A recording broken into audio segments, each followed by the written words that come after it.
Bom, a ciência, em especial as ciências naturais, como a zoologia, a botânica, a própria geologia, e aquilo que eu tenho pesquisado e trabalhado no âmbito da paleontologia, sempre prioriza o trabalho dos indivíduos que descrevem os fósseis. E essa prioridade em relação àqueles que são os cientistas, aqueles que fazem a análise laboratorial de gabinete, quase sempre desconecta o encontro, a descoberta primária da realidade social e econômica na qual os achados foram então realizados. Então, dessa maneira, nós temos de uma certa forma uma transferência do mérito da descoberta exclusivamente para o cientista, não havendo a possibilidade do reconhecimento social e do registro da memória dos que colaboram com a ciência e que são leigos. Então, nós realizamos um estudo que foi publicado na revista GeoHeritage,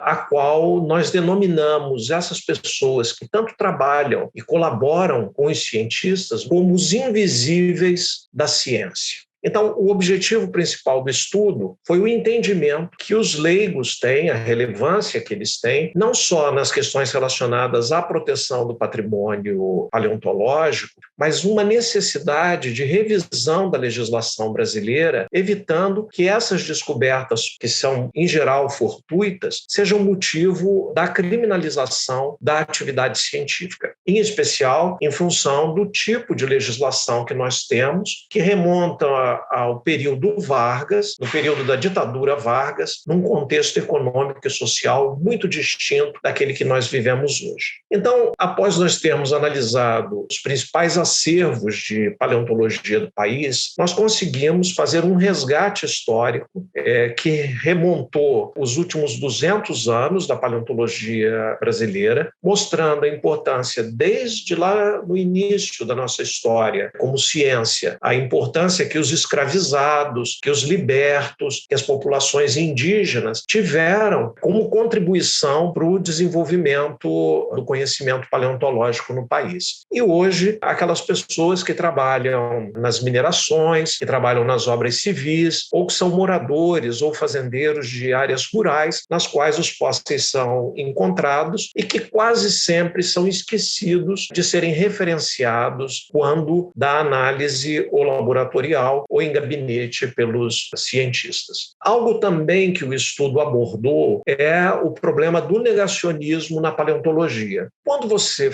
faz a negação do conhecimento, o que isso significa? Você tem a produção da informação científica e que, durante o processo dessa produção da informação, há necessidade de você ter integridade intelectual. E na paleontologia, o que significa essa integridade intelectual? Primeiro é o conhecimento da proveniência dos fósseis. Depois, fazer uma prevenção de qualquer tipo de destruição deliberada que esses exemplares possam ter e nunca, obviamente, realizar uma manipulação dos dados, um falseamento da informação. Porém, o que a gente observa quando analisamos esses dados é a negação do reconhecimento da relevância social desses homens, dessas mulheres que atuaram de uma maneira tão intensa através do fornecimento de informações ou até mesmo da própria descoberta de alguns objetos científicos. Então, o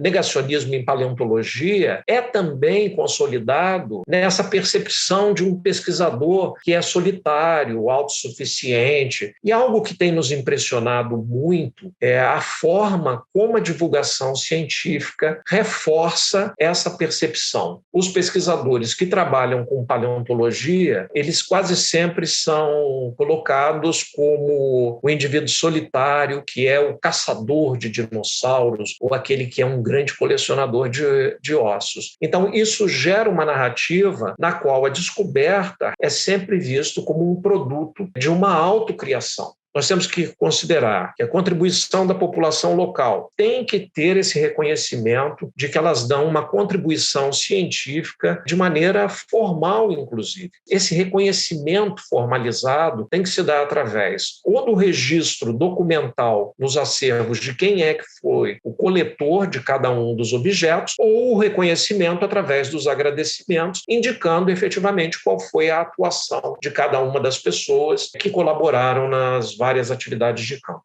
Então, reconhecer os invisíveis da ciência é um passo muito importante para a paleontologia brasileira. Dessa maneira, a gente possibilitar que tenha um futuro, né, mais justo, resgatando o que fundamenta o conhecimento científico, ou seja, a integridade intelectual, e que sem isso não é possível a produção da ciência.